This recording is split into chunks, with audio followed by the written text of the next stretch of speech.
Chers bien-aimés, bonjour. Bonne fête. Vous êtes sur votre plateforme Shingilin et Imananzima, rendez témoignage au Dieu vivant avec le pasteur Hilaire Ninina Haswe. Je me réjouis aujourd'hui d'être avec vous en cette journée où nous fêtons la Pentecôte, c'est-à-dire la journée de la venue du Saint-Esprit sur les disciples. Le Saint-Esprit avait été promis par le Seigneur Jésus-Christ à plusieurs reprises avant n'aille chez son Père. La journée de Pentecôte, c'était une fête qui était connue aussi dans la culture des Israélites parce que elle rappelait une fête euh, ou des événements qui ont eu lieu 50 jours après la sortie des Israélites d'Égypte. Et il s'agissait ça et de cela. Et puis aussi, cette journée correspond, d'après ce que j'ai pu voir, donc la journée où Dieu a donné les commandements à Moïse. Elle correspond aussi à une fête des récoltes, des moissons, de la moisson dans ce pays, du moins à l'époque. Alors, curieusement, le Saint-Esprit a été déversé sur les disciples et le 50e jour après la résurrection de Christ. Nous avons appris que les Israélites venaient de sortir de l'esclavage des Égyptiens ou du Pharaon. Et ici, Jésus nous a libérés de l'esclavage du péché. En vainquant la mort, il a vaincu le péché. Et c'est cet événement qui maintenant vient, disons, renforcer ou démontrer le fait que vraiment nous avons été libérés. Le Saint-Esprit qui a été donné, je l'ai déjà dit, avait été promis à plusieurs reprises.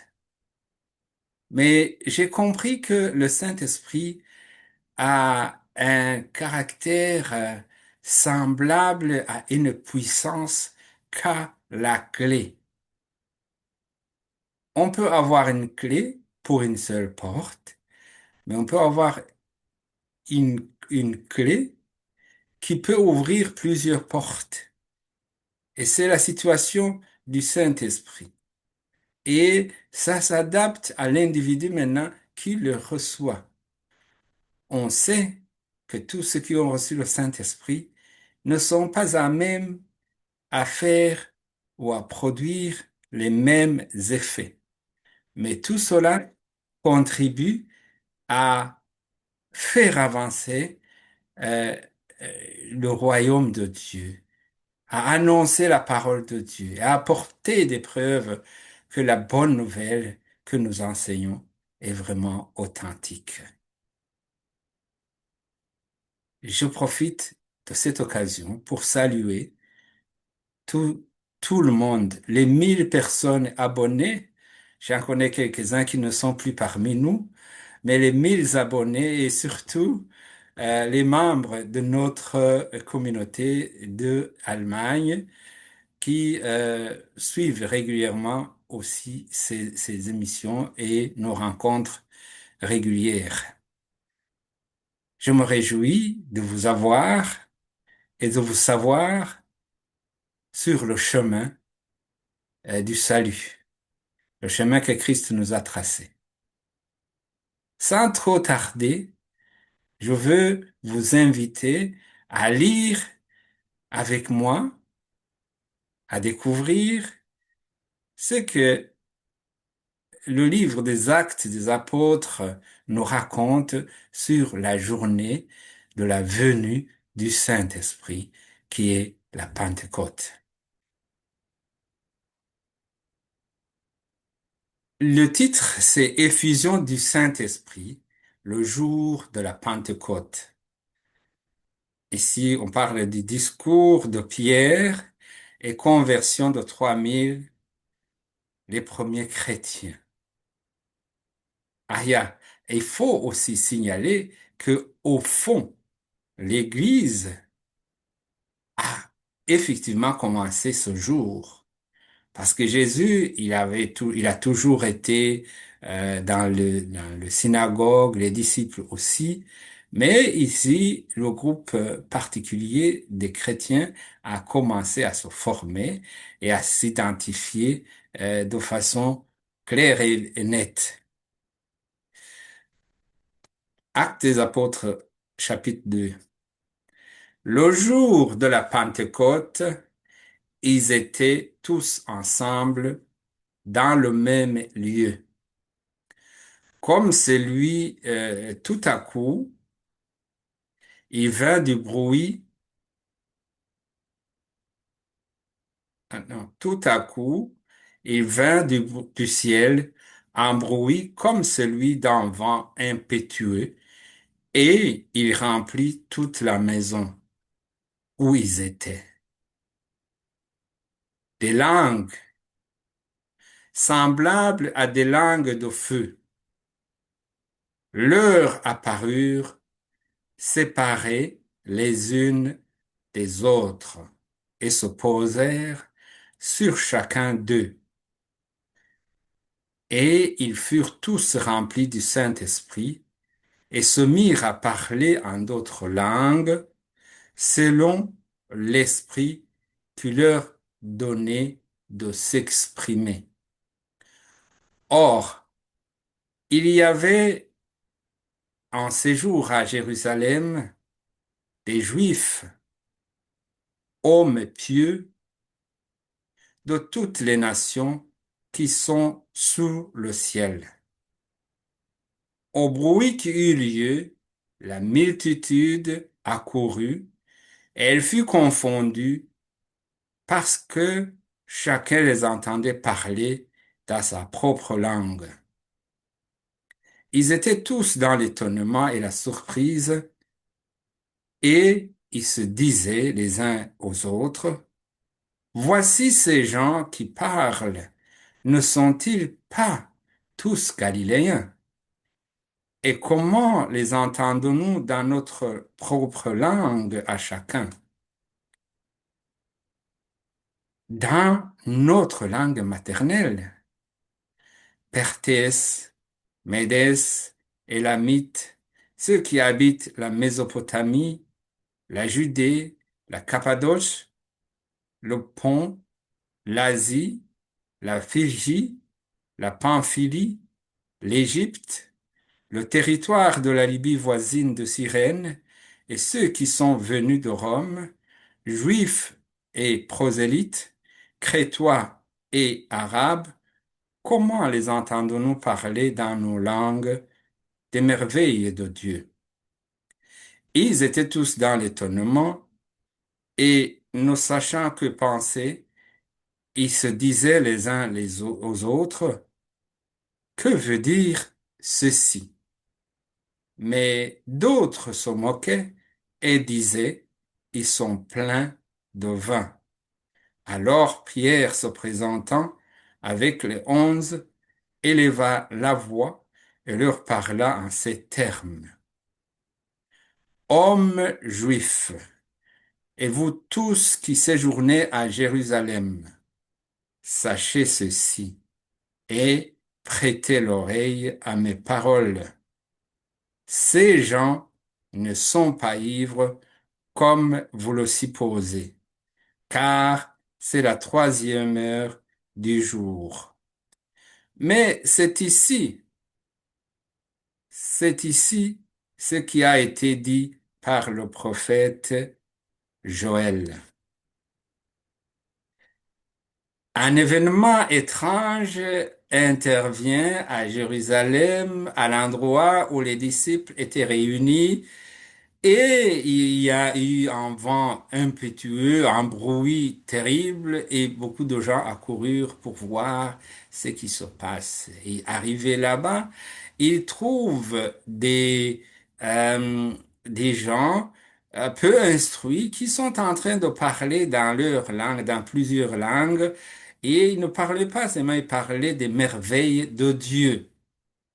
Mais ce qui étonne ces gens-là qui arrivent, c'est qu'ils voient très bien que ces gens-là ne sont pas de leur pays, ils sont supposés vraiment ne pas connaître leur langue et effectivement, ils n'en connaissaient pas, ils ne connaissaient pas plus que leur langue maternelle, l'hébreu. Mais à ce moment-là, ils étaient en train de parler en différentes langues. Ici, il faut préciser bien que les gens qui venaient d'autres endroits, d'autres lieux, et écoutaient les disciples parler dans leur langue maternelle. Ils étaient très étonnés. Et d'autres, peut-être, et je pense qu'eux, ils ne maîtrisaient pas, ou c'était tellement organisé que eux, ils ne pouvaient que comprendre langue maternelle. Ils se sont dit, mais non, ces gens-là sont ivres. Donc, ils racontent n'importe quoi. C'est pas qu'ils sont en train de dire des choses sensées, mais ils sont ivres. Et Pierre interviendra pour dire que non, non, non, ces gens-ci que vous voyez ne sont pas ivres, mais il se passe quelque chose qui avait été annoncé longtemps auparavant dans l'Ancien Testament et les Israélites connaissaient bien ces écritures et il nomma le prophète Joël qui avait prédit cette journée. Il avait prophétisé sur cette journée et les événements qui allaient s'y dérouler. C'était quelque chose d'étrange.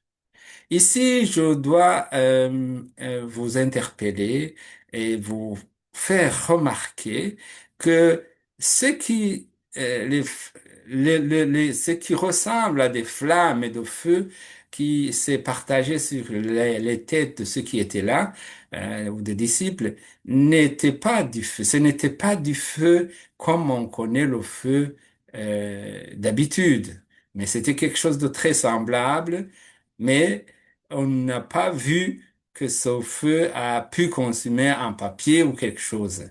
Donc, c'était quelque chose de particulier. Et d'ailleurs, dans la Bible, il y a aussi des passages comme ça qui donnent des exemples qui parfois arrivent. Bon, il y a des gens qui arrivent à les confondre. Par exemple, on dit que Jésus a transpiré beaucoup. Le jour où on l'a pris pour aller le pendre, on dit qu'il a transpiré et que la sueur tombait comme des grumeaux de sang. Ce n'était pas du sang, c'était de la sueur. C'était de la sueur. Alors, vous entendrez des prédicateurs ou des gens qui disent que oui, Jésus a transpiré du sang. Il a transpiré du sang. C'est pas vrai. Et ici encore, vous entendrez des gens dire, oui, des flammes de feu se sont mises sur la tête de chacun de ses disciples qui étaient là. Ce n'était pas du feu, on vient de le voir. Mais ça a sa signification. Ça avait effectivement un effet de feu. On se rappellera d'ailleurs de ce feu. C'est le feu que Moïse a vu dans la buisson, mais qui ne consumait pas matériellement ce que il pouvait voir, les arbrisseaux et autres. Mais à l'intérieur de lui, ça a consumé quelque chose, notamment la résistance à croire, la résistance par rapport à la parole de Dieu. Et donc, il y a quelque chose qui se consume quand vous recevez le Saint-Esprit. Et le Saint-Esprit reste incandescent aussi longtemps que vous ne changez pas aussi longtemps que vous restez accroché. C'est ça que je veux dire. C'est donc la joie. Le Saint-Esprit arrive. Mais Jésus avait dit que oui, ce qu'il faut, ce qui serait avantageux pour vous, c'est que je parte, parce que si je ne pars pas, le consolateur ne viendra pas sur vous. Ici, le consolateur venait d'arriver. On va lire ce qui se trouve dans les Écritures ou dans la prophétie de Joël. C'est 2:28, Joël 2:28. On va lire ça, ce passage qui parle de la venue du Saint-Esprit. 2:28. euh, le prophète avait prophétisé comme suit.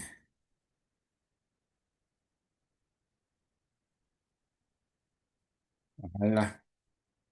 Après cela, je répandrai mon esprit. Après cela, je pense qu'il faudrait lire par après le chapitre 2 de Joël, ou dis-moi le livre de Joël, pour un peu comprendre ce que Jésus venait de dire. Mais ce que je vais vous dire suffit en fait pour que on ait une compréhension de ce qui se dit. Après cela, je répandrai mon esprit sur toute chair. Vos fils et vos filles prophétiseront.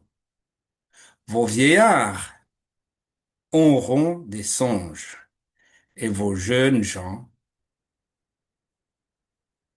des visions. Même sur les serviteurs et sur les servantes, dans ces jours-là, je répandrai mon esprit. Je ferai paraître des prodiges dans les cieux et sur la terre, du sang et des colonnes de fumée. Le soleil se changera en ténèbres et la lune en sang avant l'arrivée du jour de l'Éternel, de ce jour grand et terrible. Alors, quiconque invoquera le nom de l'Éternel sera sauvé. Le salut sera sur la montagne de Sion et à Jérusalem. Comme a dit l'Éternel, et parmi les réchappés que l'Éternel appellera. Nous continuons dans le chapitre suivant, au verset 8.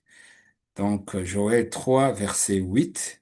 Il est dit, je vendrai vos fils et vos filles aux enfants de Juda, et ils les vendront aux Sabéens, nation lointaine, car l'Éternel a parlé. Publiez ces choses parmi les nations. Préparez la guerre, réveillez les héros, qu'ils s'approchent, qu'ils montent, tous les hommes de guerre.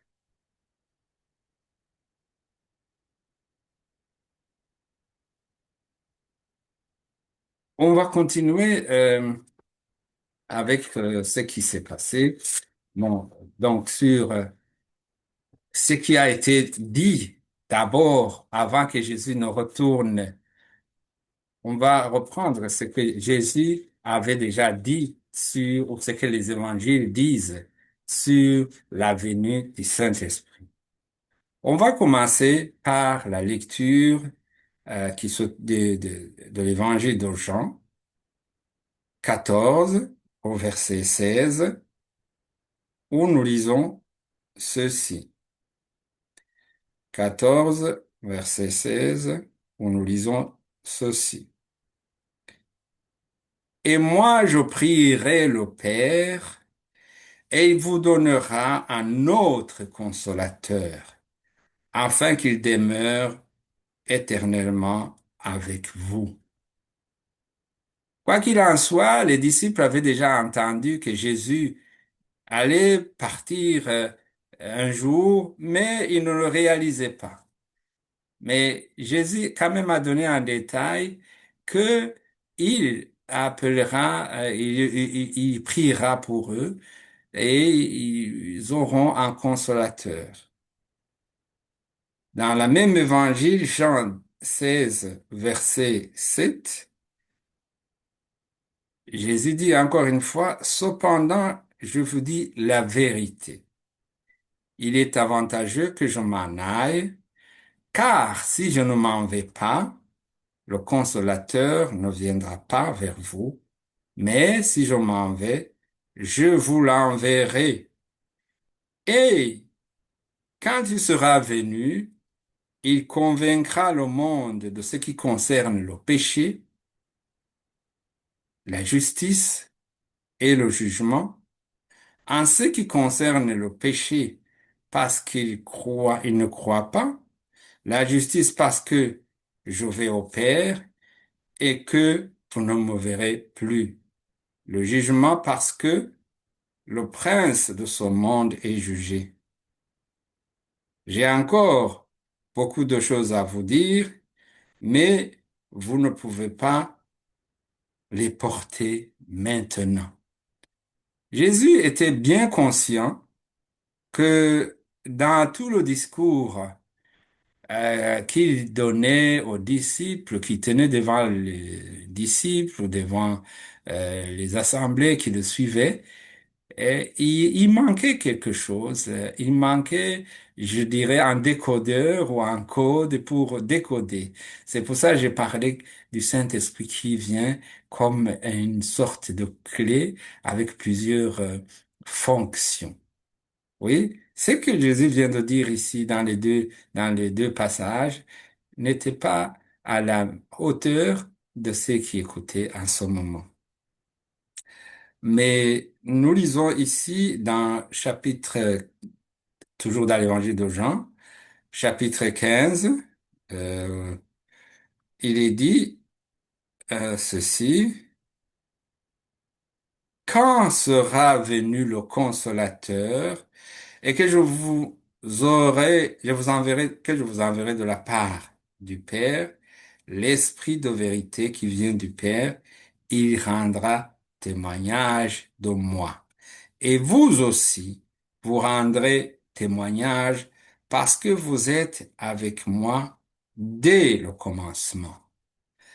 C'est-à-dire que, en fait, c'est le Saint-Esprit qui est venu pour leur donner un coup d'envoi, pour eux aussi être capables d'annoncer la bonne nouvelle.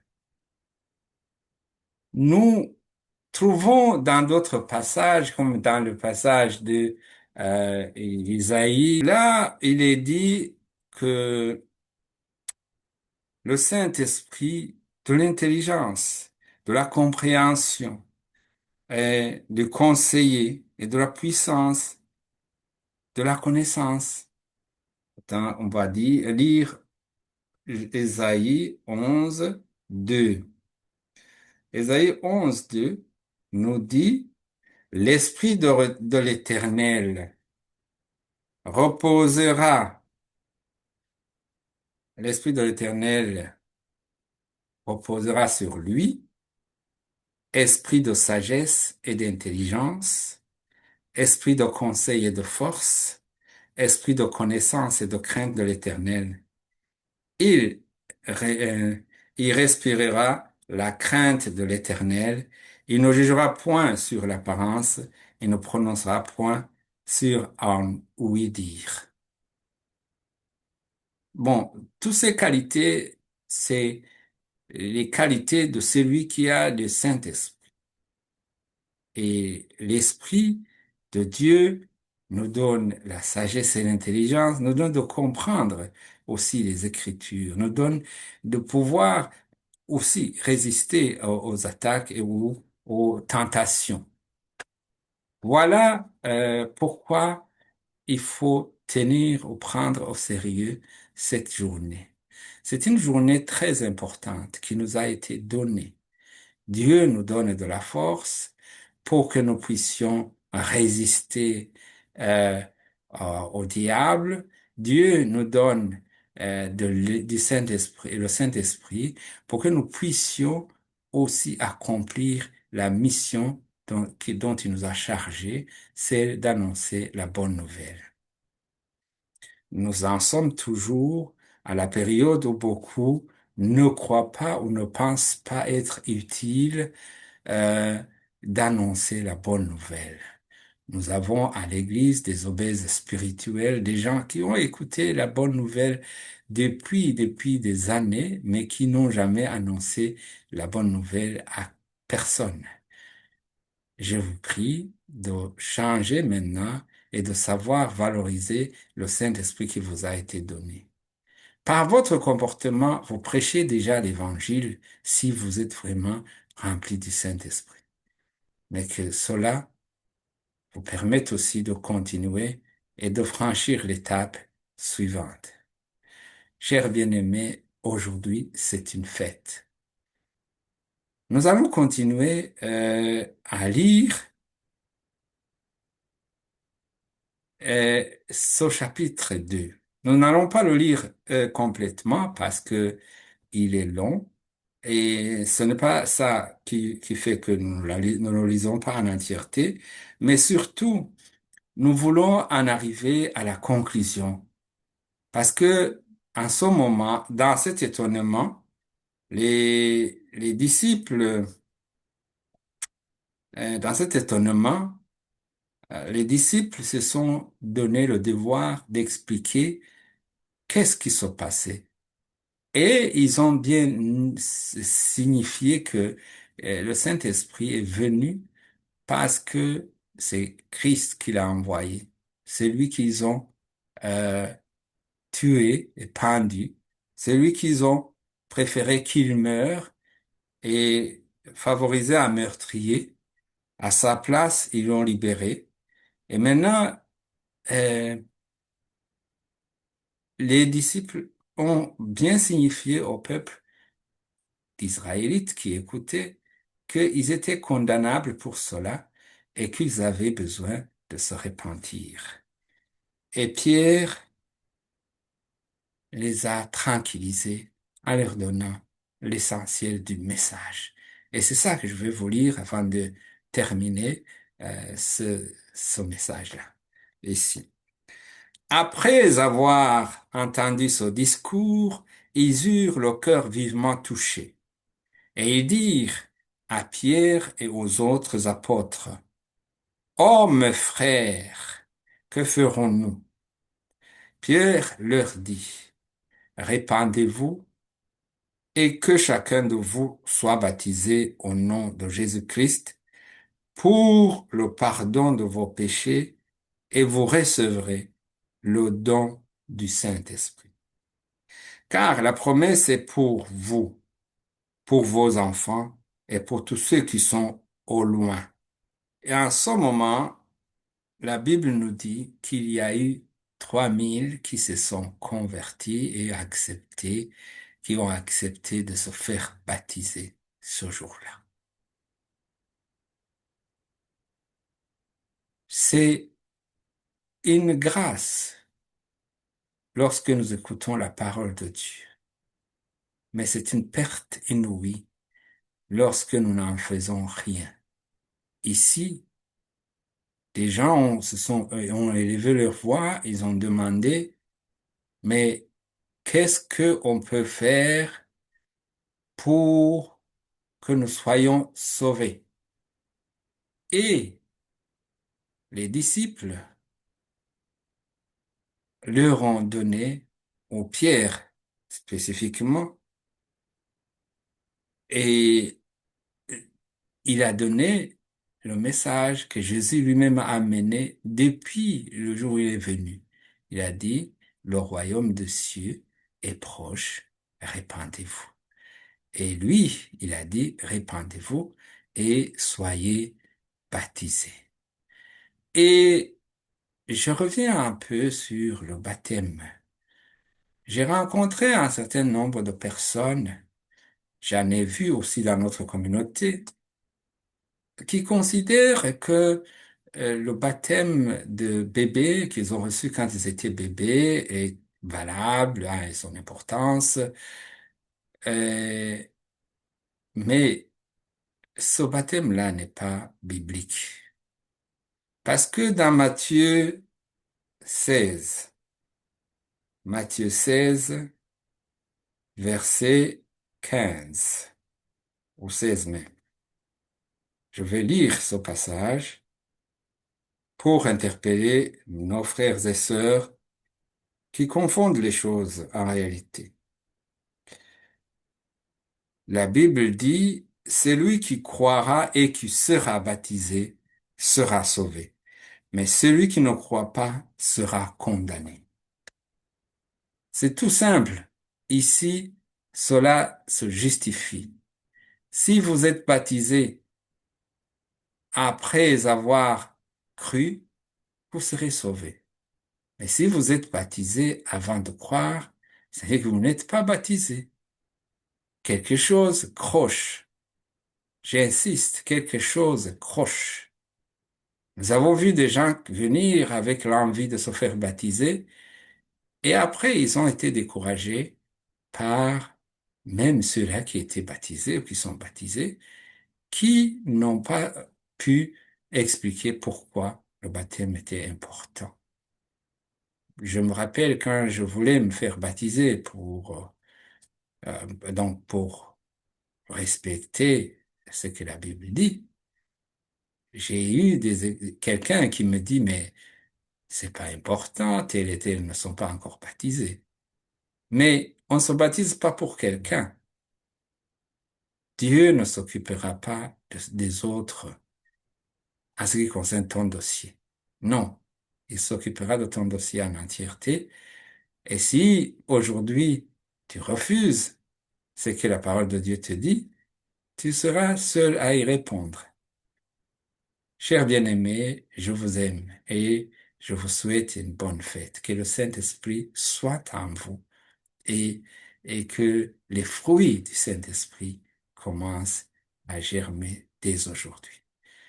Si vous n'en avez pas encore, mais les fruits du Saint-Esprit, euh, on peut en parler, on en parle d'ailleurs, chapitre Galates 5. Merci pour les lecteurs qui ont déjà mis un petit, donc qui ont confirmé qu'ils ont lu ce verset. Si vous êtes conduit du Saint-Esprit, par le Saint-Esprit, vous n'êtes point sous la loi. Or, le fruit de l'Esprit, c'est l'amour, la joie, la paix, la patience, la bonté, la bénignité, la fidélité, la douceur et la tempérance. La loi n'est pas contre ces choses. Chers bien-aimés, que le Seigneur vous bénisse. Je vous souhaite encore une fois bonne fête de Pentecôte. Au revoir et bonne journée.